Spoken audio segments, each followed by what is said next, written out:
안녕하세요. 절대업TV의 명품 PD 한PD입니다. 자, 이재명 정부가 이제 소비 쿠폰을 나눠주기 시작했죠. 마음껏 써라, 마음껏 써라. 자, 그렇게 하고 그 다음에 이제 추경도 이제 확정을 줘서 이제 돈을 풀고 있고, 어마어마한 유동성이 풀리고 있는 거예요. 여러분, 이 집값의 상승은 상승의 첫 번째 원인은 현금 가치의 하락이에요. 현금 가치가 하락하려면 유동성이 풀리면 돼. 그죠? 유동성이 풀리면 돼. 30년 전에 5천만 원과 지금의 5천만 원. 무슨 차이가 있겠어요? 자, 30년 전에 1억과 현재 1억은 무슨 차이가 있겠어요? 자, 현재 1억을 가지고는 서울에 빌라도 못 사요. 그죠? 빌라도 못 사요. 그냥 살만한 빌라 못 사요. 뭐 살만해도 2억 3억은 줘야 돼. 그런데 30년 전이면 강남에 18평짜리 한신 아파트 살 수 있었어. 반포에 살 수 있었어요. 9,500밖에 안 했어요. 그 원인이 뭐겠어요? 30년 동안에 돈 가치가 떨어진 거죠. 떨어진 거예요. 제가 어제도 얘기했지만 앞으로 10년 뒤에는 현재 강남의 가격이 강남의 평균 가격이 강북의 평균 가격이 될 수 있다라고 제가 한 얘기가 아니에요. 증권가에서 하는 얘기예요. 증권 분석가들이 하는 얘기예요. 지금까지 그랬다라는 거야. 지금까지 그랬다. 그러면은 2035년 되면 강북에서 은평구의 역세권에서 분양하는 아파트, 강북의 역세권에서 분양하는 아파트의 가격이 30억이란 얘기야. 뭐 마포 같은 데는 40억, 50억 하겠죠? 그죠? 그렇게 되겠죠, 그때는. 자, 그러면 어떻게 되겠어요? 지금 빨리 집을 사야 되는 거예요. 그죠? 집을 사야 되는 거예요. 일단 뭐 집을 사냐, 안 사냐를 떠나서, 집값이 폭락한다. 그런 얘기는 서울에는 맞지 않는 얘기예요. 맞지 않는 얘기다. 서울의 아파트 가격이 폭락한다는 얘기는 한마디로 이 유튜브의 폭락론자들이 하는 얘기고, 그리고 정치적으로 그걸 이용하려고 하는 사람들이 하는 얘기야. 그리고 계속해서 이야기하지만 이 세계 어느 나라도 서울 수도권 인구는 결국 서울로 들어가려고 스탠바이 하는 이 사람들이에요. 그렇게 봐야 되기 때문에 가장 강한 1순위 매수자가 수도권 사람들이에요. 서울로 들어가려고 하는 사람들. 분당에 살다가 강남 들어가려고 하는 사람들일 거고, 용인 수지에 살다가 아니면 동탄에 살다가 뭐 분당으로 들어가려고, 판교 그렇게 들어가려고 그러고 뭐 그런 거잖아요. 그렇기 때문에 뭐랄까요, 이 서울 수도권의 집중화의 정책이 깨지지 않는 한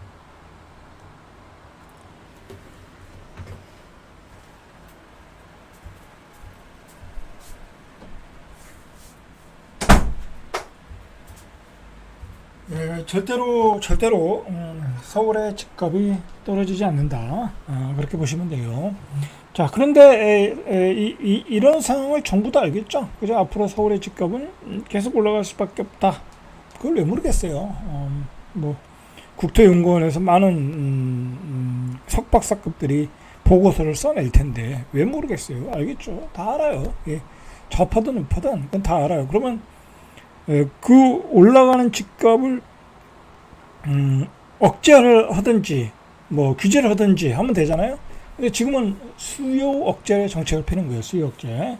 그리고 그 다음은 규제를 피겠죠. 그죠? 1차적으로 수요 억제하고, 안 그러면 여러분들 10년 뒤에 지금도 이 강북에서 평당 15억, 뭐 강남에서 뭐 25억, 30억 뭐 그렇게 분양하면, 강남은 그래도 시세 차익이라도 있지.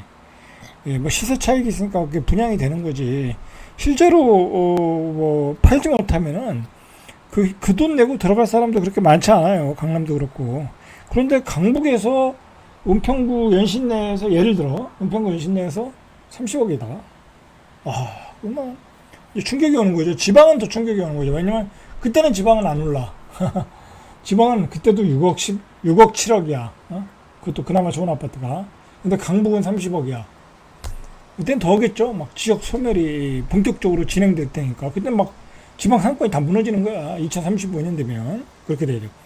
자, 그러니까 정부가 결국은 이 규제 정책을 펴야 되는데, 규제 정책이 나올 게 뭐가 있냐면 증세죠. 벌써 그런 얘기가 나오고 있다라는 얘기야. 오늘 주제 얘기는 벌써 그런 얘기가 나오고 있다. 그리고 그게 또 이재명 정부가 바라던 바 아니겠습니까?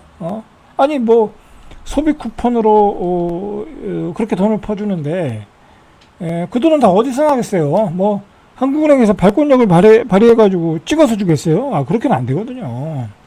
뭐 그러면 국가의 신뢰를 잃어버리는 거기 때문에 그렇게는 안 되고 세금을 걷겠죠. 그러면 세금을 가난한 사람한테 걷겠어요? 돈 있는 사람들한테 걷겠죠. 자, 그래서 종부세의 공정시장가액 비율을 현재 60%에서 80%로 상향 검토를 하고 있다라는 얘기가 슬슬 나오고 있어요. 확정된 건 아니에요. 간을 보는 거죠. 간을 보는 거예요. 간을. 자, 이게 그렇게 되면은 결론적으로 60에서 80%가 되면은 강남에 사시는 분들의 이게 강북에 사는 사람도 올라가겠죠. 근데 강남 사는 기준으로 보면 40에서 60%가 오른다라는 거야. 40에서 60%. 조금 더 구체적으로 보면 반포자이 8살 가지고 계신 분이 현재 1274만 원을 내. 적게 내는 거 아니에요. 그죠? 돈 많은 사람들이야 적게 내는 거지만, 뭐, 반포자에 산다고 다 잘 사는 건 아니잖아요. 그죠? 뭐, 그냥, 공무원도 있을 거고, 샐러리맨도 있을 거고, 연봉 1억 5천 받아서 1274만 원 내려면 한 달 월급 내는 거잖아요. 적게 내는 거 아니에요. 그런데 1842만 원으로 올라간다라는 거예요. 자, 이렇게 올려버리면, 매수세가 줄겠죠. 야, 강남 돈 있어도 안 되겠다, 야. 그죠? 돈 있어도 안 되겠다. 저렇게 세금 올리는데 어떻게 감당하겠냐. 야, 감당 안 해. 못해. 안 산단 말이야. 근데 또 집값도 그냥 조금씩 떨어져. 올라가지도 않고. 뭐 지금은 막 올라가는가. 근데 집값도 잘 안 올라. 근데 세금만 40% 올라. 그리고 매년 또 조금씩 더 올라. 집을 안 사겠죠. 자, 그래서 지금 60%에서 공정시장가액 비율을 60%에서 80% 올리는 방안을 검토한다면서 부동산 시장이 슬렁이고 있다. 증세 신호탄으로 받아들이면서 강남 사람들이 불안한 모습을 보이고 있더라라는 게 이제 기사가 된 거죠. 예를 들어 또 구체적으로 보죠. 강남구 대치동의 레미안 대치팰리스 84 이게 얼마나 하는지 모르겠어요. 뭐 예를 들어 한 40억 한다고 그러죠. 올해 1949만 원. 거의 2천만 원을 내네요. 내가 40억이 있어서 레미안 대치팰리스를 샀어. 근데 저는 살 수가 없어요. 왜? 1년에 1949만 원 낼 돈이 없어.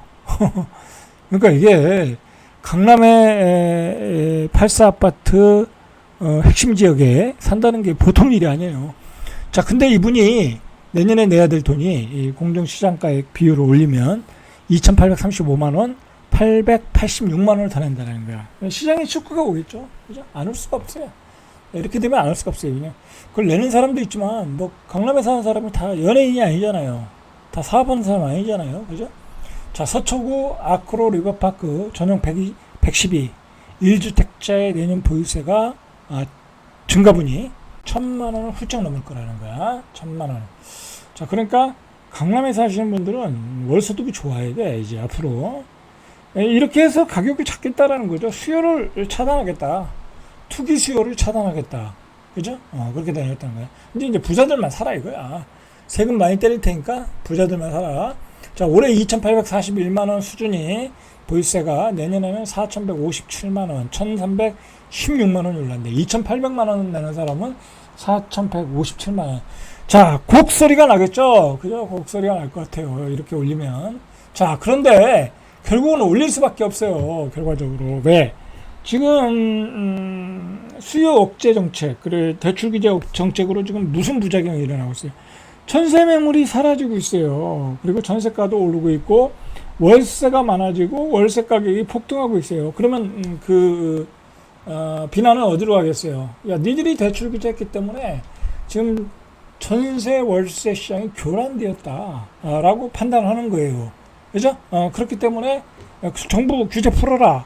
좋다. 그러면 규제는 풀겠다. 대신 보유세를 때리겠다. 뭐 그렇게 가지 않을까. 제가 예상하기로는 지자체 선거를 기점으로 그렇게 될 가능성이 있다라는 거죠.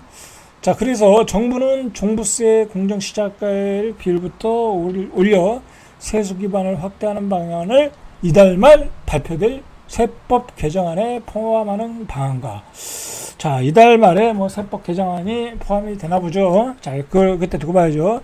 그리고 그것을 내년 과세 기준인 6월 1일 이전 시행령 개정으로 추진하는 방안을 놓고 검토 중이다. 이건 팩트죠. 그죠? 여기까지는 팩트가 되는 것 같아요. 자, 그러니까 이달 말 발표될 세법 개정안에 이제 그 포함이 되면 내년 6월부터는 보유세 폭탄을 맞을 것이다. 또 강남은 난리가 나는 거죠. 그죠?